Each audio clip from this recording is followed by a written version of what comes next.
Ang gagawin na lang natin dito, buuin natin ng step by step para lubos mong maintindihan kung paano talaga magbuo ng makina.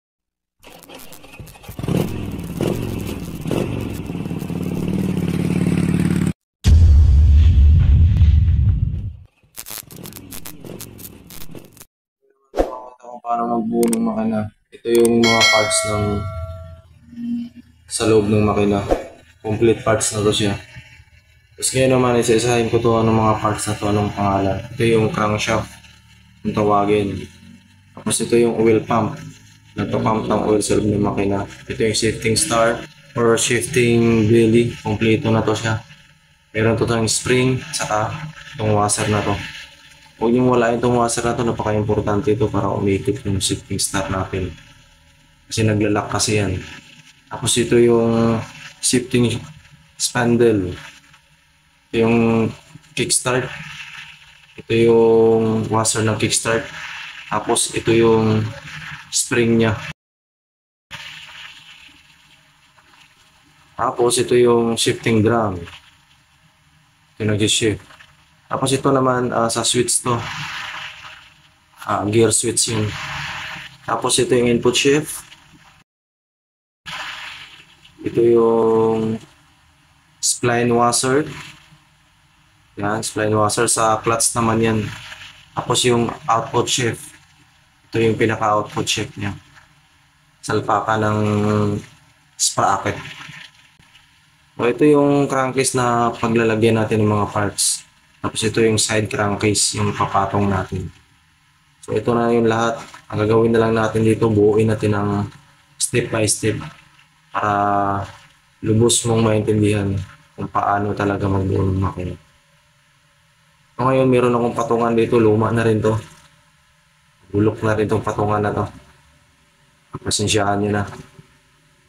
Unahin natin itong crankcase na to. Itong crankcase na to, makikita mo to. Ayan, ito. Ito yung lagayan ng starter. Tapos patihaya natin siya pag ito lang. Tapos ang unahin natin ilagay dito sa crankcase na to is yung crankshaft. Kasi para mapabilis yung mag-install natin. Itong side na to, ito yung sa magneto. Dito natin i-shoot yung crankshaft. Ganito lang yung ginagawa ko pag nagbuo ako ng makina. Crankshaft talagang inuuna ko. Tapos bago natin isalpak ng mga parts na to, lagyan muna natin ng lubricant para smooth lang siya. Malagyan ko dito sa may bearing ng crankshaft. Kasi pag di kasi lalagyan ng lubricant, matigas siyang ipasok. Saka baka masira yung parts ng salpakan. Ang mga parts, kaya kailangan talaga siyang lubricant. Pag i-lubricant mo kasi siya, smooth lang. Pag ipasok mo, napaka-smooth lang pagka merong lubricant. Yan. Okay na to. Tapos ngayon naman, itong shifting drum. Yung shifting drum na to. Tapos ito yung sa dulo niya, yung maliit na to. Dito natin ipasok sa butas na to. Kasi yan kasi nilagay natin yung shifting switch na papuntang dashboard. Ito yung shifting port niya, output saka input. Yan. Tapos ito yung sa shifting star naman, mamaya i-install natin. Tapos ngayon naman yung output shift naman yung ilagay natin dito sa shifting drum. Ang hirap naman kunin ng cooler bushing na to. Hirap pulutin. Ito yung cooler bushing niya. Kailangan maikabit to, hindi to pwedeng hindi ikabit. Tapos ito yung washer sa ilalim. Kailangan pagka i-install nyo na to, pigilan nyo silang dalawa. Sa ilalim tsaka sa ibabaw. Tapos lagyan nila ng lubricant para smooth pa rin siyang ipasok sa pwesto niya. Yan. Tapos pigilan mo lang. Pag ganito lang yung pigil niya. Ilalim sa ibabaw para di siya malaglag. Tapos ilagay natin siya dito. Itong shifting fork na to. Pag ganito yung paglagay ng shifting fork dito sa shifting gear. Yan. Ganito lang.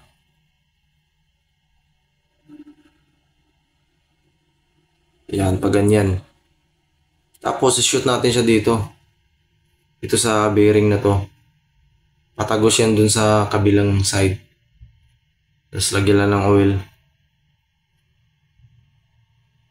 Medyo may kahirapan magpasok dito sa loob kasi kumakapit kasi yung groove niya dito sa bearing. Pero kaya naman, dahan-dahan lang. Ito yung groove niya.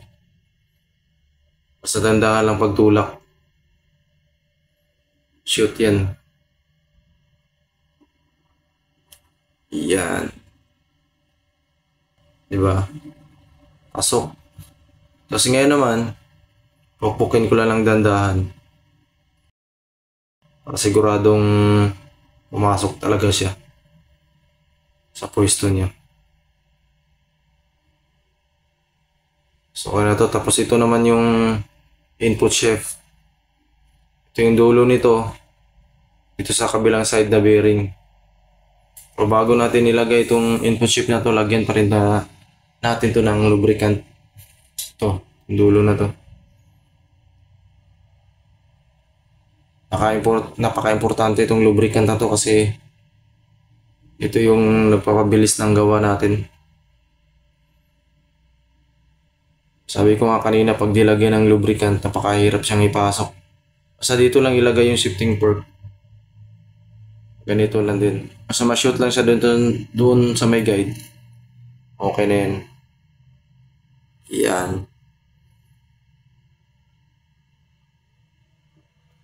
Tapos, ngayon naman, dahil na kompleto na natin tong shifting gear sa pwesto niya, ito na naman yung kickstart. Yung kickstart na ito yung ilagay natin. Tapos lagyan muna natin to ng lubricant ulit. Yun. Tapos ilagay natin siya dito sa may stopper niya. Lubricant muna tong pasukan ng kickstart para shoot agad. Ito yung stopper niya. Tapos dito natin siya i-shoot. Ito sa gilid ng crankcase. Sasundan mo lang to. Yan. Okay na yan. Tapos, itong washer ng kickstart. Kailangan mailagay to kasi nga ito yung patungan ng side crankcase. Para hindi lumubog yung spring. Tapos yung gasket. Lagyan na din natin ng gasket para dire-diretso na yung gawa natin. Meron na bibiling gasket, overhaul gasket. Ito kasi tira lang to ng ginawa kong motor nakaraan. Yan, nilagay ko na lang dito kasi sayang din. Pero okay pa naman to, wala pa namang bago pa namang bili yan.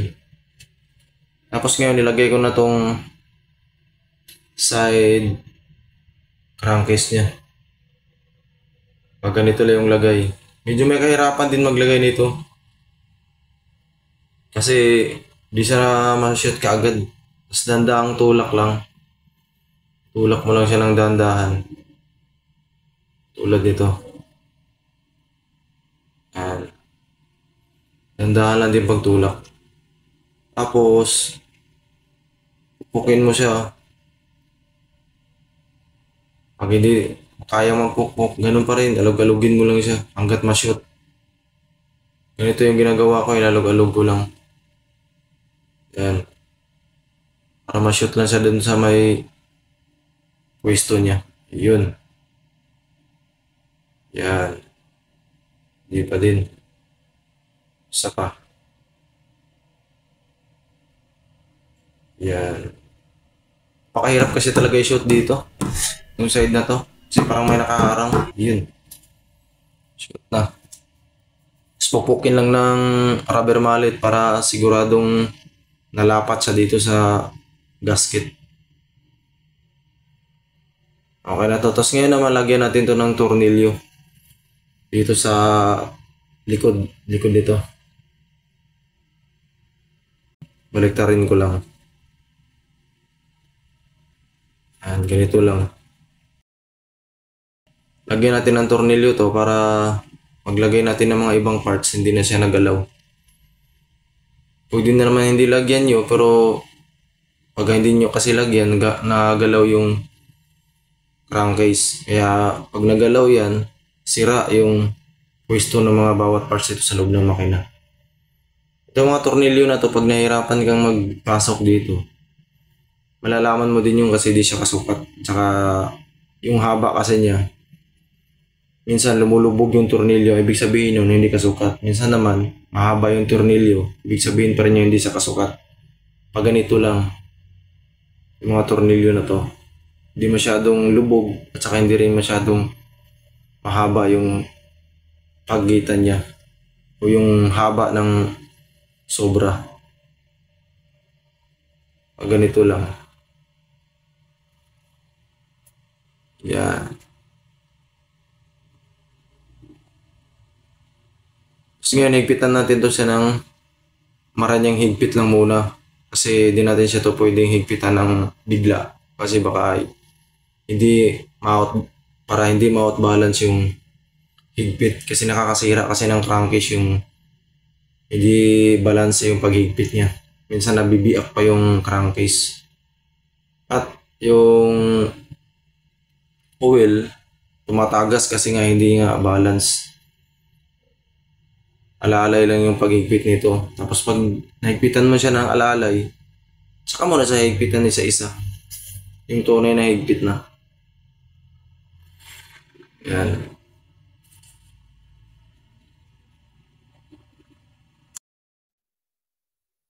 Tapos sinigpitan ko na yung mga tornilyo na to. Basta pantay yung higpit, hindi tayo magkaroon ng problema dito. Ano ka na to. Tapos balik na rin naman natin siya ulit.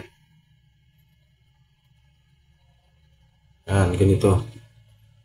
Tapos ang ilagay natin dito, lagay naman natin to ng yung spring ng kickstart. Yung kickstart na to. Ito yung spring niya tsaka yung pangpigil niya sa spring. Kaya pag padyak mo ng kickstart, bumabalik dahil dito. Ito yung pangpigil niya. Yan. Idiin mo lang siya paibaba. Minsan kasi matigas tong idiin eh. Ganito lang ginagawa ko. Sinusukat ko muna. Mailagay dito sa stopper ng crankcase. So matigas kasi ito.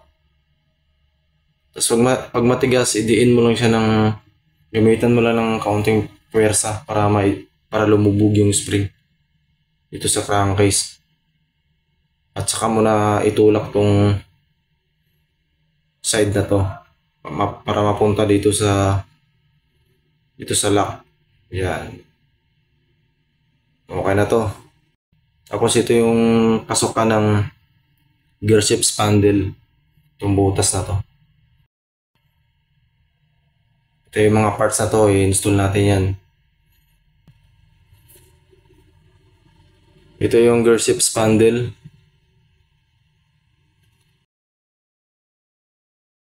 Tapos nilagyan ko na ng lubricant para may pasok. So matigas din kasi ito ipasok, kailangan pa itong pukpuin.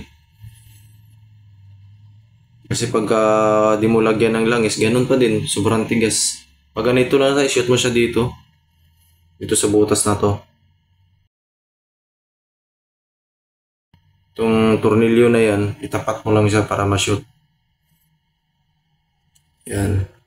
Tapos itulak mo siya pababa yung tulak. Pag ganito lang. Yan.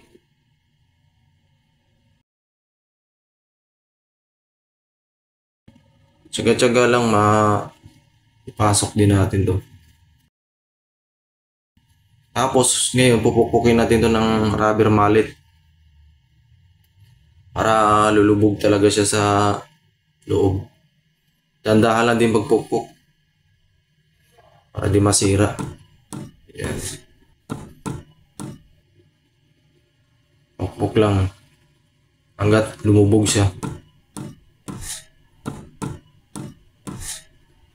Okay. Lumubog na siya. Ito dapat, huwag nyo gamitan ng martilyo kasi may sira. Ito yung lagyan natin ng shifting star. Dito sa ibabaw ng shifting drum. Yan. Ito yung shifting star niya. Itong shifting star na to, medyo nakakalito rin to sa mga nagsisimula pa lang. Kaya kailangan mo tong panoorin ng maayos kasi para di ka malito. Kasi pagka mali ka ng shoot dito, pakita ko sa'yo. Pag mali ka ng shoot dito, sa butas na to, nakita mo yan parang may nakaharang. Mali yan. Mali yung lagay. Kaya ikutin mo lang siya ng isang beses. Kalahating ikot. Yan. Tignan mo ulit. Diba wala nakaharang? Ang ibig sabihin nito, okay to. Tama yung paglagay natin ng shifting star. Tapos ngayon naman, lagyan na natin to ng tornilyo.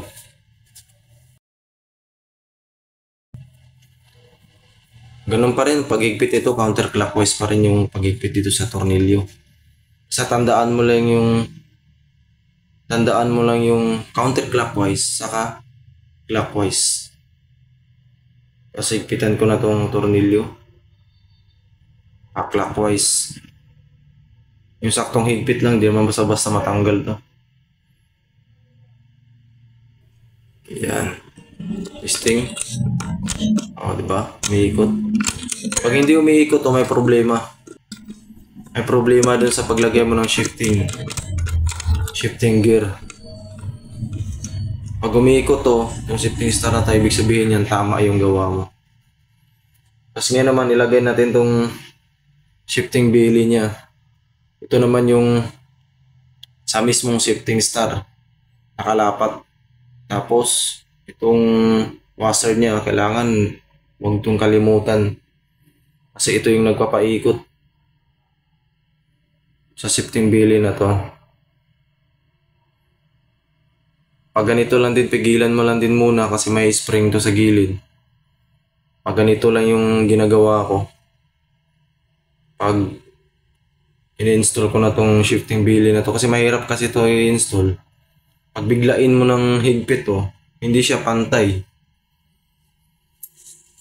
Hindi mo mapantay doon sa may shifting star, kaya habang iniikot mo to siya, tinutulak mo siya pababa. Tignan mo to mabuti para di ka malito. Ayan, pag ganito. Pag ikot mo, itulak mo siya ng dandahan. Dandahan lang din pag-ikot kasi baka malustrid yung pasukan ng tornilyo. Yan. Diba? Pag ganito lang, maghigpit pa rin ito, clockwise pa din. Yan. Ganito yung forma niya. Pag na-install mo na tong shifting belly na to, dito sa shifting star. Ito kasi yung nagpapaikot sa shifting star. Dito naman sa ilalim, sa shifting spindle, dito naman yun sa may shifting drum. Dalawa yung trabaho niya. Tulak, hila to.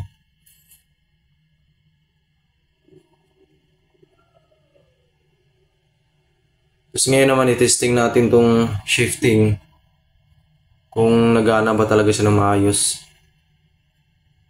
Ipitan ko lang muna ng vice grip.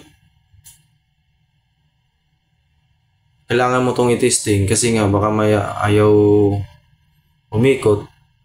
Kaya habang nag-install ka pa lang, i-testing mo na kung umikot ba o hindi kasi para maagapan mo.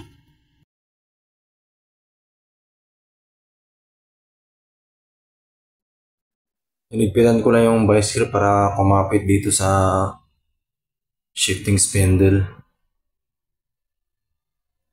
Ganito lang. Pwesto ko lang hirap eh. Walang tagahawak.